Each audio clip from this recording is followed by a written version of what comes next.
उन्होंने कहा कि जो प्रयाग में शरीर त्यागेंगे उसका जीवन का उद्धार हो जाएगा। तो एक दूसरे संत ने कहा कि ठीक है, आप ही आइए प्रयाग में, हम लोग को चल करके मार देते हैं। विचार कर लीजिएगा। एक संतों ने कहा कोई हम शरीर त्यागेंगे उसका उद्धार हो जाएगा, दूसरा कहता आप ही आइए आपको कुछ चल करके मार देते हैं, उद्धार हो जाएगा। विचार करिए। भगवान राम ने तारा को उपदेश बताया, तारा तुम किस लिए रोती हो, क्यों विलपती हो? अगर तुम शरीर के लिए रोती हो, जिस शरीर को मनुष्य शरीर कहा गया है, बड़ा भागशाली, भगवान राम वहां कहते हैं जिस शरीर के लिए तुम रोती हो वो शरीर तुम्हारे सामने पड़ा हुआ, ले लो, फिर रोते तो। तारा भगवान राम की तरफ देखने लगे क्योंकि भगवान उनके माया को खींच लिए थे अपने तरफ।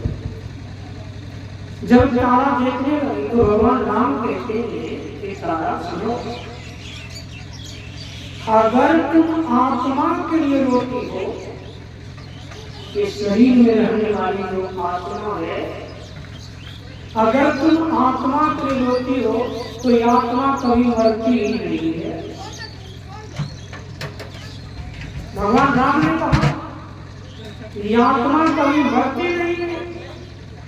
और भगवान कृष्ण कहते हैं गीता में अर्जुन को सुनाया, न जायते म्रियते कदाचिन्नायं भूत्वा भवता वान भूयः अजो नित्यं शाश्वतं पुराणं हन्यते हन्यानि शरीरे।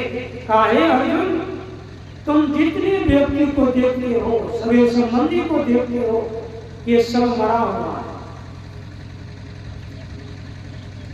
और इसमें रहने वाली आत्मा जो है वो न कभी मरती है और न उसका कभी जन्म होता है। क्या करेंगे? फिर भगवान श्री कृष्ण कहते हैं नेहा भी कर्म नाशो यस्ति प्रत्यवायो न विद्यते स्वल्पमपस्य धर्मस्य त्रायते महतो भयात्। काहे अर्जुन, ये मनुष्य थोड़ा देर के लिए भी कर्म से वंचित नहीं हो सकता। विचार कर लीजिए। तो फिर तारा को भगवान राम ने कहा तुम रोती किसके लिए हो?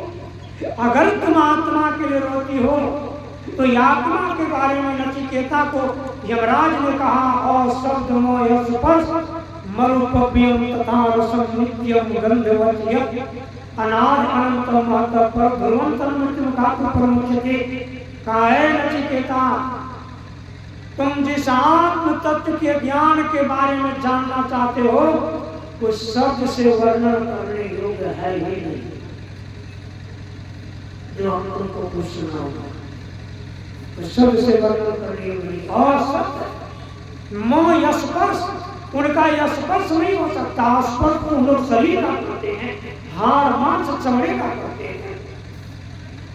जिनको सुंदरदास जी महाराज ने बड़ा सुंदर कहा, जब इस शरीर को देखकर लोग इतराने लगे, अपने आप को सुंदर समझने लगे, वेरी ब्यूटीफुल, बहुत सुंदर, तब सुंदरदास जी महाराज ने बड़ा सुंदर कहा, जा शरीर माही तू अनेक सुख मानी रही हो, ताही तू विचारिया में कौन बात भली है। इस शरीर से बड़ा सुख मानते हो, इसमें तुम विचार करके बताओ कि कौन सी बात अच्छी है। उदाहरण क्या देते हैं, मेद मज्जा मांस रग रग में है रक्त भरियो, अब पेट हूँ पिटारी सी में ठोर ठोर बनी है। का ये शरीर किस चीज का है? मेद मज्जा मांस रग रग में है रक्त भरियो। इनके संपूर्ण शरीर में रक्त भरा हुआ है। रक्त अगर शरीर से निकाल लिया जाए तो ये हाड़ मांस का अस्तित्व रहेंगे। अरे गाड़ी से मोबिल को निकाल दीजिए तो गाड़ी कई घंटा चलेगी पेट्रोल पर? चलेगा ना? ये ब्लड जो हम लोगों का है, ये वो मोबिल है जो शरीर को ठंडा रखता है। जिस तरह गाड़ी को ठंडा रखने के लिए मोबिल चाहिए, उसी तरह मनुष्य के शरीर में ब्लड चाहिए। अब कहते वो ब्लड कहाँ तक है, तो कहा रक्त रक्त में भरी हुई। विचार करिए,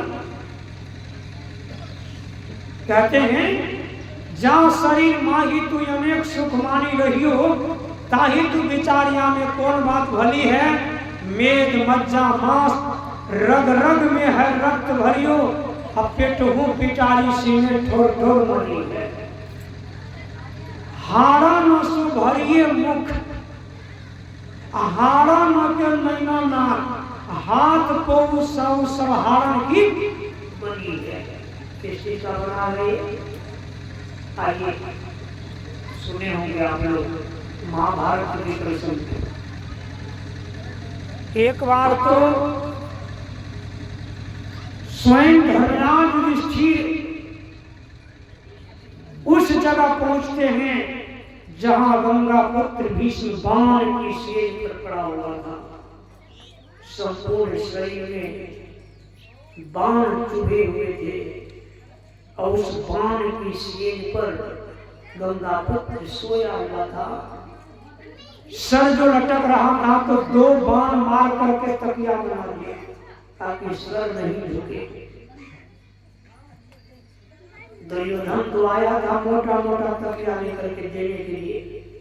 गंगा पुत्र भीष्म कहते हैं दुर्योधन ये तकिया नहीं, तारतक जिस तरह का सेज है ना उसी तरह का तकिया भी चाहिए। तो कहा तब तकिया कौन देंगे? कहा अर्जुन से कहो तकिया देने के लिए, जिन्होंने हमको इस बाण की सेज पर सुनाया। जिस समय गंगा पुत्र भीष्म ने अर्जुन से कहा कि तुम तकिया दो, अर्जुन धनुष पर गांडी पर बाण चढ़ाते हैं, आंखों से झर झर झर झर आंसू चढ़ रहा था और कहते हैं पितामह अब मैं आपको तकिया देता हूं। दो बाण मारा और मस्तक को छेद करके निकल गया उस बार और वो तकिया बन करके ऐसी तकिया। उस बाण की सेज पर गंगा पुत्र सोए हुए हैं। उस समय उनसे मिलने के लिए धर्मराज युधिष्ठिर जाते हैं। धर्मराज युधिष्ठिर हाथ जोड़कर उस समय पूछते हैं कि पितामह हमको मनुष्य शरीर के महत्ता के बारे में बताइए। सुख में तो लोग दुनिया में भूल जाते हैं, लेकिन दुख में भगवान को याद करते हैं। बलिहारी वो दुख की जो पल पल नाम रटा है। माता कुंती ने भगवान कृष्ण से यही बात कहा था कि हे केशव, जब भगवान कृष्ण ने कहा बुआ आज मैं तुम्हारे पुत्र को हस्तिनापुर का राजा बनाकर तुम सबों को सुखी करके अब मैं द्वारिका को प्रस्थान करता हूँ, आज तुम मुझसे कुछ मांग लो। क्या मांगती है? तो उस समय जो भी आदमी थे भगवान कृष्ण और उनकी बुआ कुंती कहती है कृष्ण अब तो तुम जा ही रहे हो और तुम मुझे वरदान देना चाहते हो, तो यह वरदान दो कि मैं सदैव दुखी रहूं। है कोई मानने वाला? कोई कह सकता है कि मैं सदैव दुखी रहूं?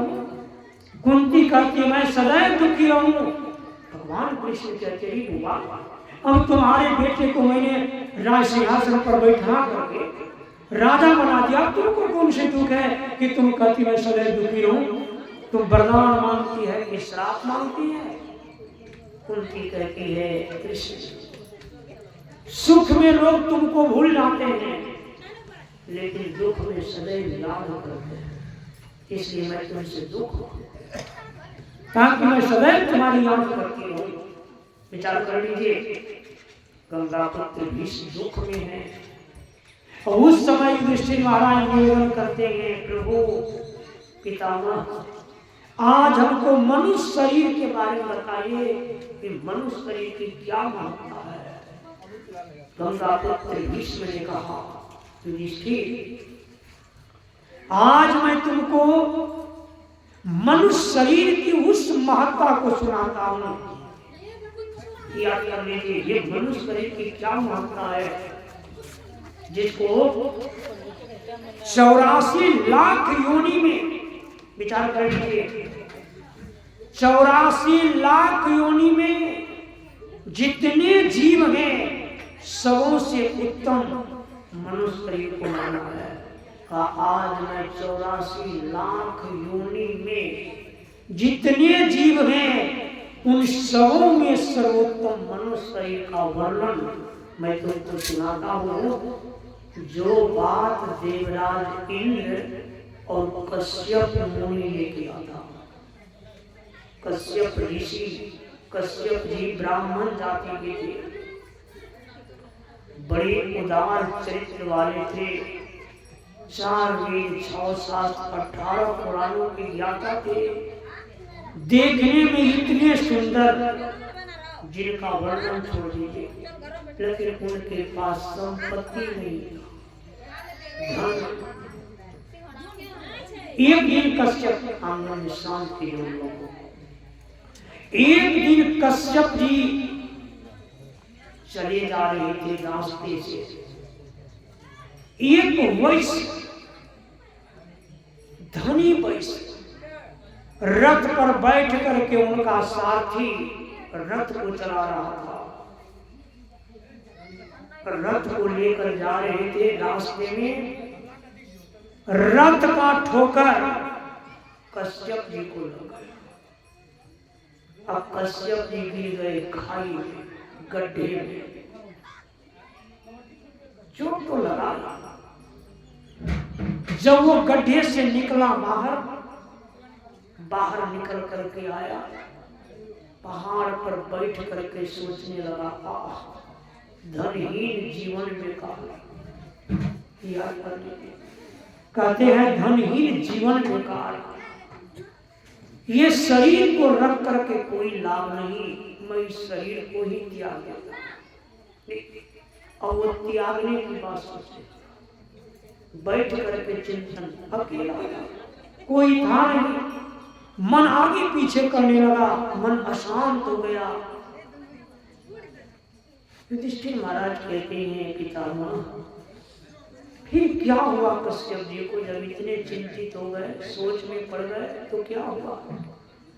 कहा वो जो अकेला सोच रहा था, उसी समय देवराज इंद्र क्या करते हैं, सियार का रूप बना समझाने की।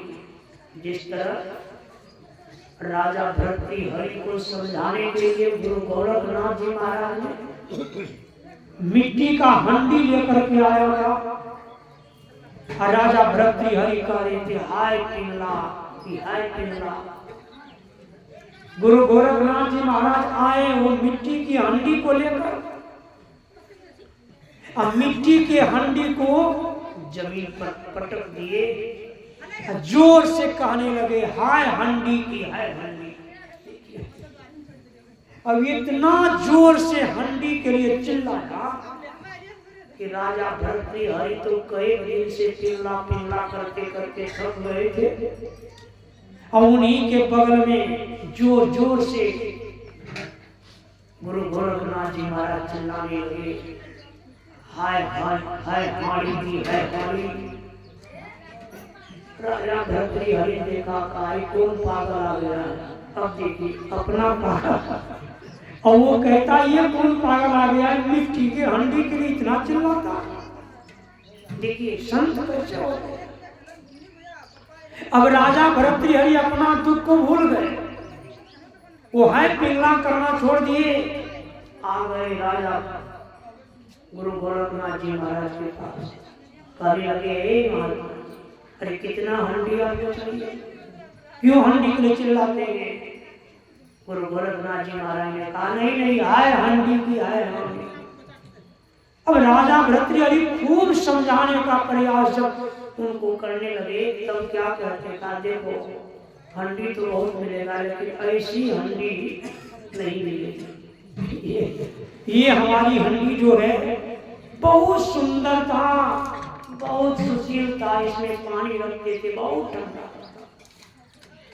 लेकिन ऐसी हंडी राजा भरतहरि कहते, एक हंडी क्या, हम 1000 हंडी को यहाँ मंगा देते हैं महाराज, आप शांत हो जाइए। जब राजा भरतहरि पूर्ण रूपी गुरु गोरखनाथ जी महाराज को समझाने का प्रयास करने लगे, तब गुरु गोरखनाथ जी महाराज कहते हैं, अरे हमको हंडी मिलेगा और तुमको पिंगला नहीं मिलेगी। अगर तुम मुझको कहो तो 1000 पिंगला को मैं यहाँ खड़ा कर देता हूं। कितना पिंगला चाहिए विचार कर लीजिए। तब भरतहरि को होश आया, अरे ये तो गुरु गोरखनाथ जी महाराज हमको समझाने के लिए आया। विचार कर लीजिए। गंगापुत्र भीष्म कहते हैं, सियार के रूप में जब देवराज इंद्र आए दौड़ते हुए और कश्यप ब्राह्मण के बगल में जाकर के बैठे, हाँफने लगे और संपूर्ण शरीर में कांटा चुभा हुआ था सियार का। कुत्ता बिल्ली को अगर बैल का कांट लग जाए, घेर का कांट लग जाए तो छूटेंगे ना, शरीर को फाड़ लेंगे और नहीं तो उसी में अटक जाएंगे। संपूर्ण शरीर में वो टेढ़ा वाला कांटा जो था चुभा हुआ था। अब बगल में बैठ करके बड़े प्रेम से हाँफने लगा। कश्यप ब्राह्मण देखते ही सियार आकर के मेरे पास में बैठ गया है, इनको तरीबी भाई नहीं। फिर भी कश्यप जी महाराज के मन से वो शूद्र का, वैश्य का अपमान नहीं निकल रहा था। वो सोच ही रहे थे कि मैं तो आज शरीर को त्याग नहीं दूंगा। इंद्र ने मनुष्य के रूप में कहा है, ब्रह्म देवता क्या सोचते हैं? जब कहा कि आप क्या सोचते हैं, तो कश्यप ब्राह्मण देखने लगा सियार की तरफ और सियार से पूछा, तुम कौन हो और ये मनुष्य के शरीर में आकर के तुम क्यों बोलते हो? सियार ने कहा, सुनो, एक बार मेरे तरफ देखो। पुनः दृष्टि को घुमाते हैं, देखा, कहा कि मेरे तरफ, मुझे मेरे शरीर में आपको क्या दिखाई पड़ रहा है? ब्राह्मण कहते हैं, अरे महाराज, आपके संपूर्ण शरीर में कांटा चुभा हुआ है, इसको निकालते क्यों नहीं है?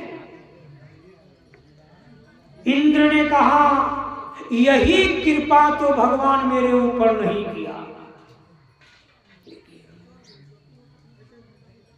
आपके जैसा अगर 2 हाथ हमको भगवान बना दिया होता तो हम सब कांटा को निकाल लेते।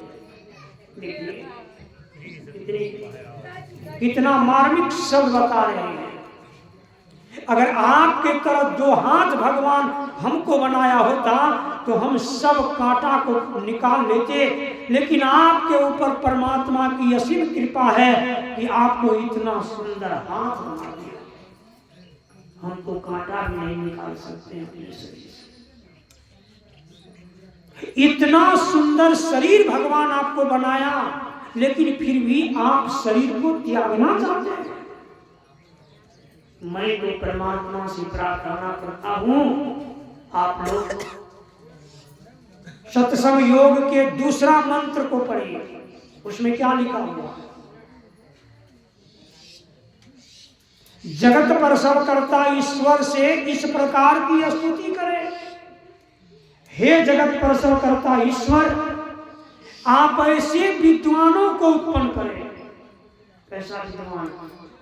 जिनसे ब्रह्म ज्ञान का उपदेश पाकर सुख स्वरूप परमात्मा को प्राप्त करने के लिए अपने अंतर की ज्योतियों की खोज करने के लिए बता सके। विचार कर लीजिए क्या कहते हैं। उस परमात्मा से उसी प्रार्थना। वहां कहते हैं कि मैं तो परमात्मा से दिन रात यही प्रार्थना करता हूं कि हे प्रभु, मुझे संसार की संपत्ति नहीं चाहिए, केवल 2 हाथ बना दीजिए तो हमारा जीवन का कल्याण हो जाएगा। लेकिन आपको भगवान हाथ बनाकर तब आप जो है शरीर त्यागने के लिए चाहते हैं। दोनों हाथ जोड़कर कश्यप जी महाराज खड़े हो गए। महाराज आप कौन हैं? आप कोई साधारण पुरुष नहीं, आप हैं कौन? तब देवराज इंद्र ने अपने रूप में आए। काहे कश्यप ब्राह्मण, जिस समय तुमने अपने शरीर को त्यागने का निर्णय किया उसी समय में मैं तुम्हारे पास आया था, इसलिए कि हो सकता है, भगवान कृष्ण गीता में कहते हैं कामा जायते क्रोधा, कि हे अर्जुन, कामनाओं की पूर्ति नहीं होने से मनुष्य को क्रोध उत्पन्न होता है, और जब क्रोध आता है तो क्रोध में लोग अबोध हो जाते हैं, प्रतिशोध जगता है और शरीर को भी त्याग देते हैं। विचार कर लीजिए, वही मनुष्य शरीर की उपमा को भगवान राम बता रहे हैं अपनी परजाम से। एक बार रघुनाथ बुलाए, अब गुरु द्विज पूरेवा सिन सब आए। बैठे गुरु और मुनि द्विज साजन, अब बोले वचन भगत भाई भंजन। नहीं बनीति नहीं कछु प्रभुताई, असुनहु करहु जे तुम ही सुहाई। क्या कहते हैं भगवान राम? कहते हैं नहीं अनीति। आजकल के कुछ सरकार लोग डंडा ही चलाते हैं नहीं मानने पर। जोरी है डंडा का भी बंधो, क्योंकि मनुष्य जो है ना, सैकड़ा में 25% मनुष्य जो है वो अपने आप को समझता है कि हमको क्या करना है। अब 75% तो गंजे भांग स्माइक पीने में लग गया। याद कर लीजिए, भगवान कृष्ण ने अर्जुन को कहा, अर्जुन इस समय अगर धर्म और अधर्म युद्ध हो जाए तो धर्म अकेला खड़ा रहेगा और अधर्म की फौजें होंगी। विचार कर लीजिए, धर्म अकेला खड़ा होगा और अधर्म की फौज। विचार कर लीजिए, वो अधर्म क्या है? वही अधर्म का वृद्धि हो गया। भगवान कहते हैं जब जब हो ही धर्म की हानि, बाढ़ असुर अधम अभिमानी, तब तब प्रभु धरि विविध शरीरा, हर ही कृपा विधि सज्जन पीला। समय आएंगे तो प्रभु प्रकट हो जाएंगे। भगवान कृष्ण ने भी गीता में कहा, यदा यदा ही धर्मस्य ग्लानिर्भवति भारतः अभ्युत्थानम् अधर्मस्य तदात्मानं सृजाम्यहम् धर्म संस्थापनाय आयो संभवामि युगे युगे। कहा जब धर्म की हानि होगी ना तो मैं स्वयं प्रकट हो जाऊंगा। विचार कर लीजिए, उस समय में भगवान राम कहते हैं अपनी प्रजाओं से कि नहीं अनीति नहीं कछु प्रभुताई।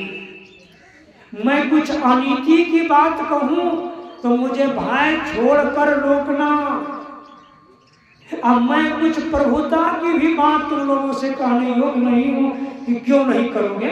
ऐसा नहीं अनीति नहीं कछु प्रभुताई, सुनहु करहु जो तुम ही सुहाई। पहले सुनो और जो इच्छा होगा वही करना। याद कर लीजिए, भगवान राम कहते हैं कि मेरे राज्य में तुम लोगों को यहाँ बड़ा सुख है, लेकिन अभी तो सुख है, लेकिन यहाँ से जाने के बाद भी तुम लोगों को सुख मिले इसका चिंता मुझको है। अपना चिंता नहीं कि हम फिर बनवास जाएंगे कि क्या होगा, उसका चिंता नहीं। याद कर लीजिए, हम कुत्ता बनेंगे कि सियार बनेंगे, बिल्ली बनेंगे कि चूहा बनेंगे, इसका हम लोगों को नहीं है चिंता, लेकिन बाल बच्चे क्या खाएंगे उसका चिंता दिन रात उसको सता रहा है। क्या कीजिएगा? अरे अपना चिंता कीजिए ना। खुद अपने आप पर पड़ने पर सब कोई अपना चिंतन करने लगते हैं। भगवान राम कहते हैं कि मनुष्य का शरीर बड़ा भाग से मिला है, बड़े भाग मानुष तन पावा, सुर दुर्लभ सब ग्रंथ नहीं गावा। सुर मतलब कहते हैं देवता, और दुर्लभ कहते हैं बड़ा कठिन से प्राप्त होने वाला वस्तु। सुर दुर्लभ सब ग्रंथ कहा, ये कोई एक ग्रंथ कहता है ऐसी बात नहीं है, सब ग्रंथों में ऐसा ही लिखा हुआ है। जितने सदग्रंथ हैं सबों में यही बात कहा। भगवान शंकराचार्य जी महाराज ने सत्यार्थ नामक पुस्तकों में लिखा, कहा मनुष्य का शरीर सबसे दुर्लभ है, और कहा मनुष्य शरीर अगर प्रभु की कृपा से मिल भी जाए तो सदगुरु का मिलना उनसे भी कठिन है। मानुष जन्म सदगुरु मिलन, कहते हैं मनुष्य का जन्म और सदगुरु का मिलन तो सबसे कठिन है। हमारे गुरु महाराज कहते हैं खोजत खोजत सतगुरु मिली गेले शहर मुरादाबाद, इतना दूर में कहीं नहीं मिला। याद कर लीजिए कितने गुरु को छोड़ दिए। आजकल के लोग के जवाब एक बना लिया की छोड़ोगे, अब एक बनिए लिए शिक्षक चाहे आपका गुरु। विचार कीजिए तो हम लोगों का जीवन कल्याणमय, सुखमय, आनंदमय अगर बनाना चाहते हैं तो हमारे गुरु महाराज कहते हैं सदगुरु चरण टहल नित करिए, नर्तन के फल यही है, मनुष्य का यही फल है। जो सदगुरु की शरण में लग जाइए तभी हम लोगों का जीवन कल्याणमय और सुखमय होगा। जब तक सदगुरु के चरण में नहीं लगेंगे तब तक जीवन सुखमय और कल्याणमय होने वाला नहीं है। अब आगे कल्याणमय बात को सुनने के लिए हमारे देखते हैं अपने बात स्वामी डॉक्टर गुरु प्रसाद बाबा उपाघाट करके आए हैं। अब अपनी कल्याण की बातों को जानने के लिए फिर बाबा से सुनेंगे।